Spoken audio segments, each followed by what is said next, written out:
And it's been more than 6 weeks since the shooting at the Tops on Jefferson Avenue, and our hearts continue to be with the families of those who are healing after losing their loved ones and the community. That's right, and we wanted to share this with you this morning. If you drive by the Tops, you'll hear a lot of construction and you'll see this. Crews are working on renovations. And stepping in with us this morning is our own Taylor Epps. Taylor, you have been, I keep talking about this because it's very important to say that you have been on the ground level of this, boots on the ground, making sure that you know every angle of the story because it means so much to people.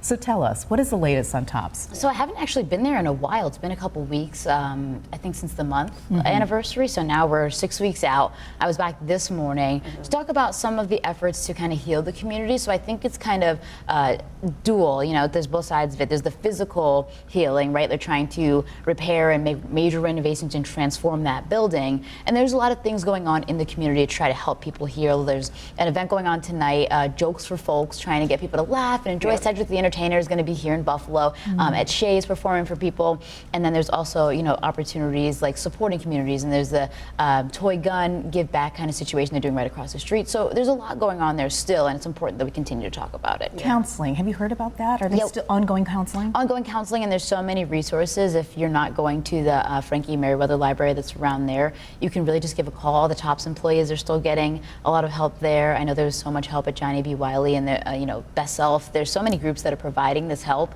and making sure that continues in the following weeks. Yeah, and what are you hearing about the construction of the actual physical building?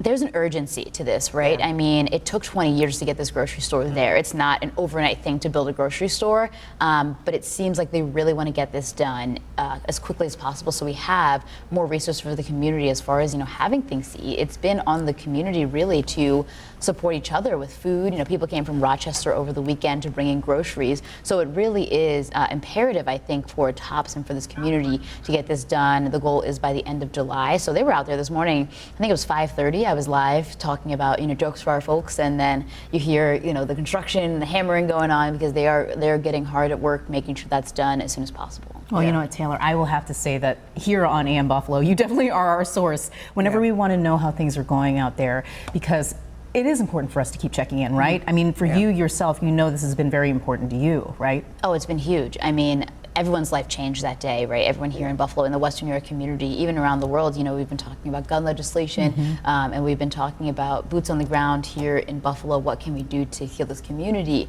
You know, there's race relations. There's so much to this to talk about, and the people that you meet there, it's really important that we continue to tell the stories.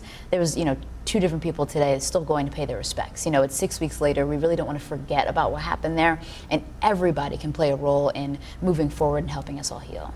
Now, we only have a couple more seconds, but I did want to ask you, when you talk to those people, what is their main question when they say, we have concerns yet?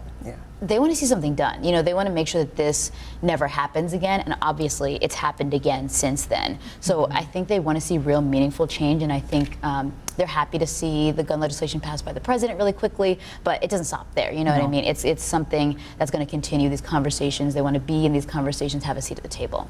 Awesome. Thank you so much for the update, Taylor. We appreciate you. Of course. Thanks, guys. Yeah.